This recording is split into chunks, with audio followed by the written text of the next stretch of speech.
Hey everyone, so I'm doing my next section of my John Maxwell now, and I'm focusing on this, the charismatic leader.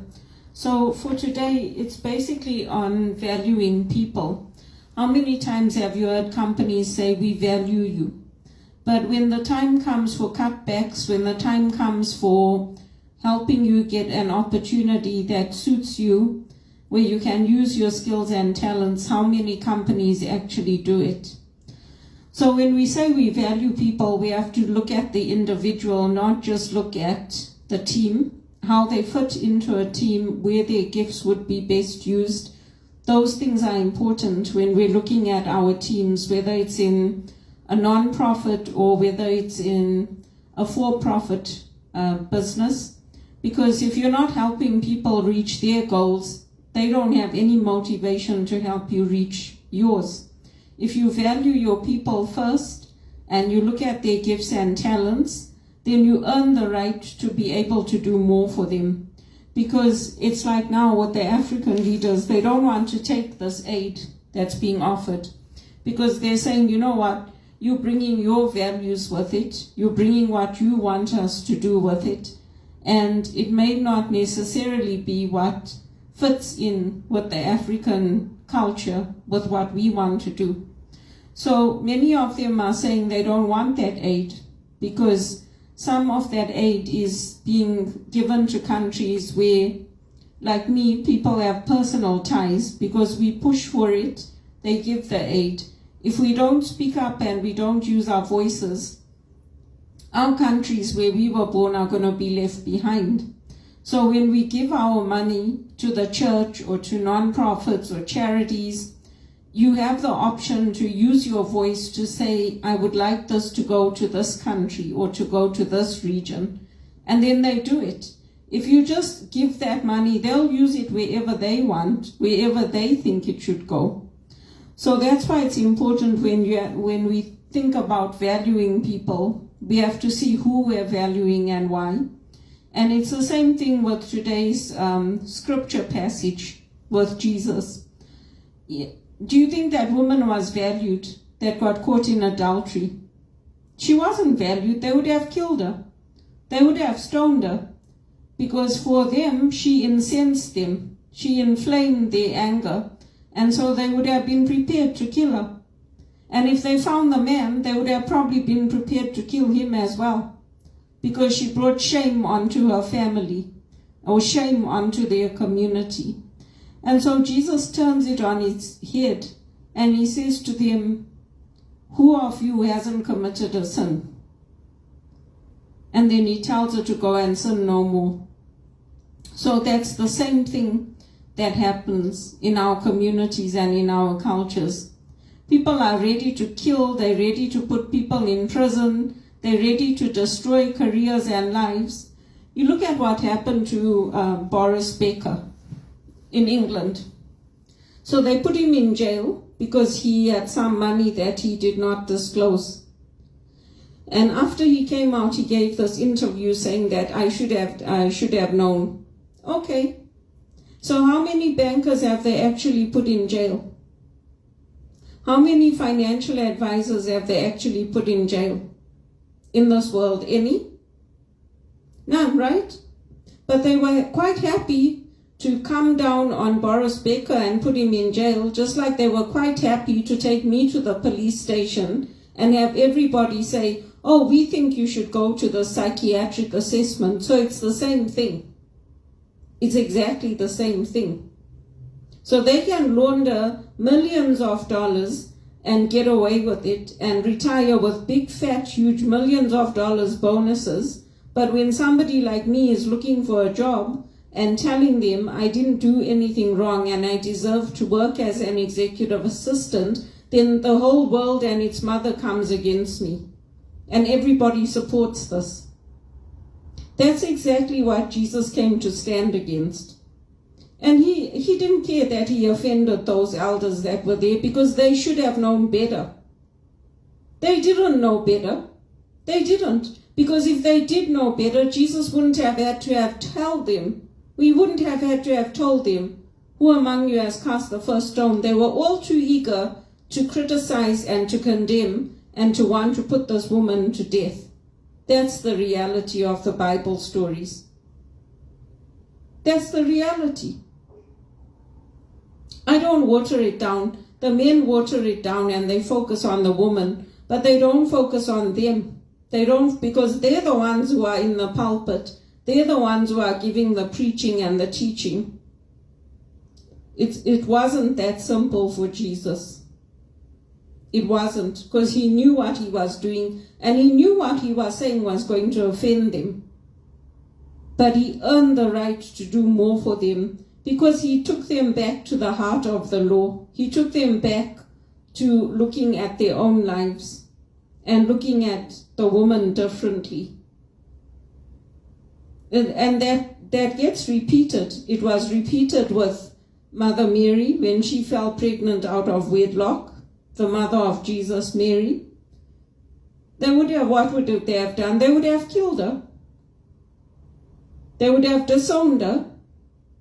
So it's the same thing that gets repeated. When we value people, we value them because of their uniqueness, because of who they are, and all of us are created in the image of God. So basically this is giving us these 3 pointers: to value people, to make yourself more valuable, and all of us are learning and growing and investing in our careers, investing in our skills.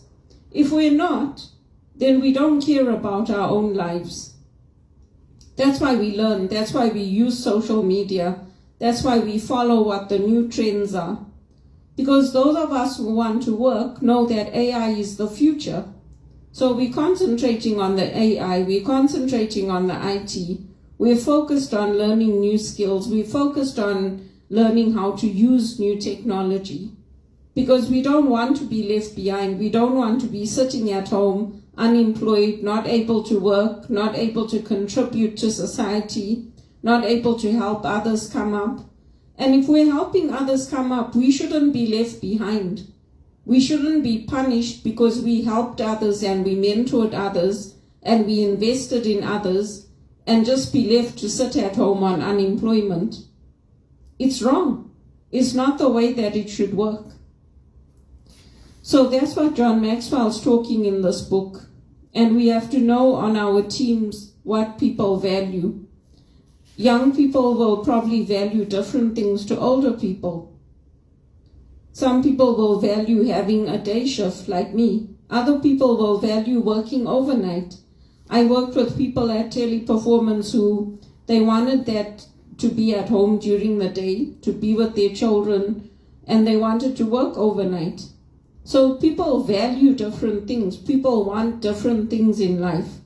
And if we can find out on our teams what people value and then tap into that, we can bring out the best in our teams.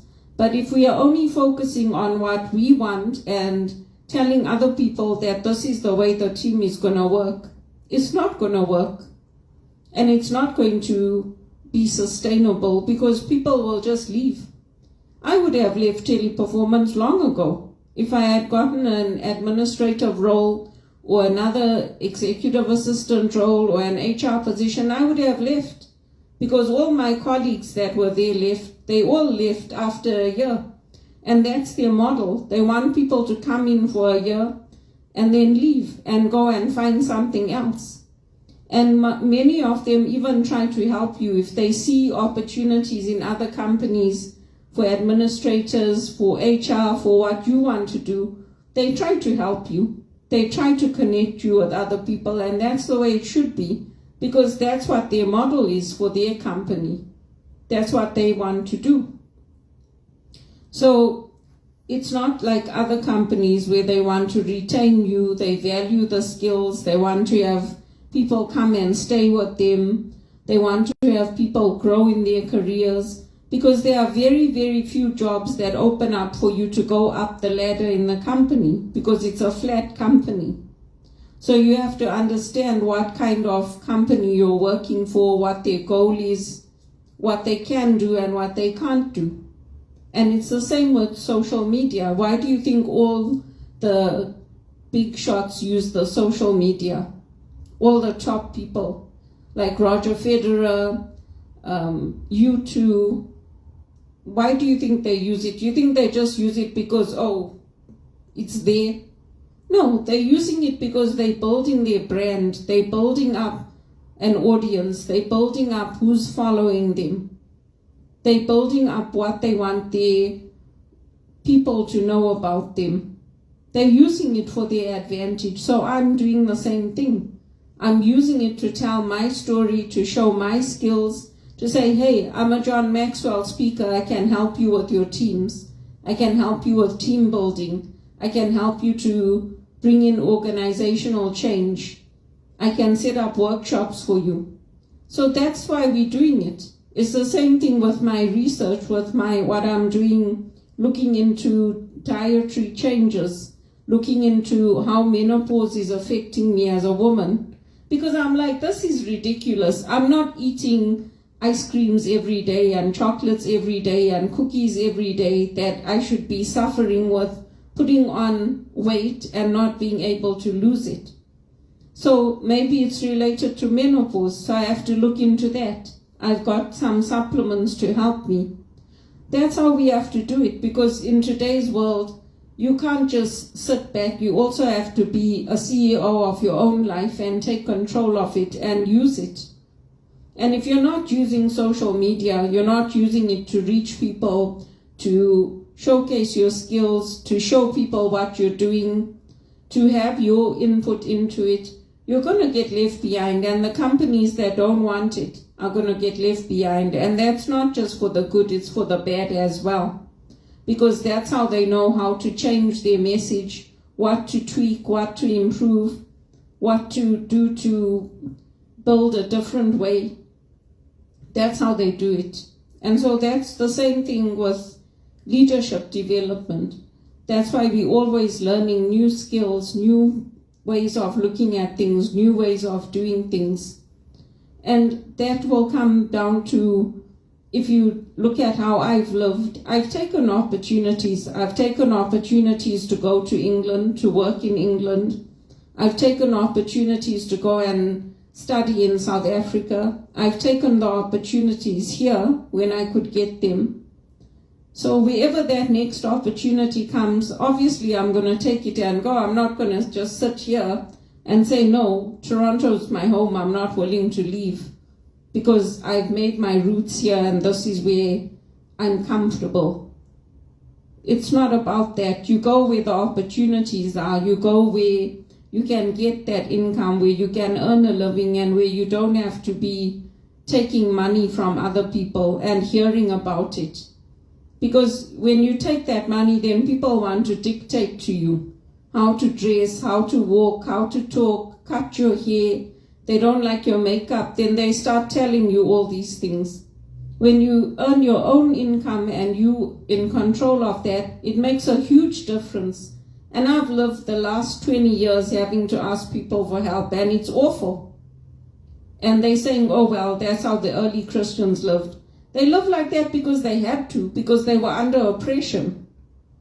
They had to live in community and they had to live in a way that they supported each other. But that's not the best way of living. The best way is to have your own job, your own income, your own household, and to control your own decisions. And I did that for a long time until I ran out of my funds that I had when I sold my place. It gets very hard when you're on your own and you're single and you don't have an income coming in and you're highly qualified. And to me, it's ridiculous because people are coming into this country who are less qualified than me, don't have Canadian experience, and they're getting the jobs. So just like everybody else, I'm willing to move wherever I can get that good paying job. Because when I came here, yes, I took the jobs doing whatever I had to do. There comes a point in your life where you want to start earning a decent living and you want to be able to have your own home, your own car, invest in a property. You don't want to carry on living off poverty, taking money from people, having to ask people, oh, can you please help me? It's not like I took the money and I spent it on a life of debauchery or going prostituting or spending it on gambling or spending it on drugs. I didn't. I have done everything right in this country and nothing has worked out the way I wanted. So I'm praying, and I hope my prayers will be answered, that through this John Maxwell and through investing in my skills, my education, all the volunteering I've done, I will get a break. And I'll be able to get a day shift and an 8-hour shift. Because it's not just me demanding it anymore, it's actually a medical requirement for me. So that's what I'm looking for. And these books are very useful and helpful. If there are companies looking for somebody to help facilitate, to help with the thinking process, I've done that for boards. I've done it for visioning on boards. I've done it for raising funds for non-profits. So I have a lot of skills that I can bring to the table, and that's what I'll be looking for. Because as I help others, I want my life to get better. I want to see me having money in my bank account, not constantly living off debt. That's what I would like to have, and that's what I would like to see happen for my life. And we have to challenge the systems, because if we don't, in the end, what happened to Canada is going to happen all over. A rich country like this, with millions using food banks, think of how ridiculous it is. It's ridiculous. That's why Jesus came, to turn the culture on its head and to turn it upside down. And if people got offended, Jesus carried on doing it, because that's the only way that change came. If they got offended, it's good. I hope they keep getting more offended. Because in the end, that's how the change came. And that's the good news.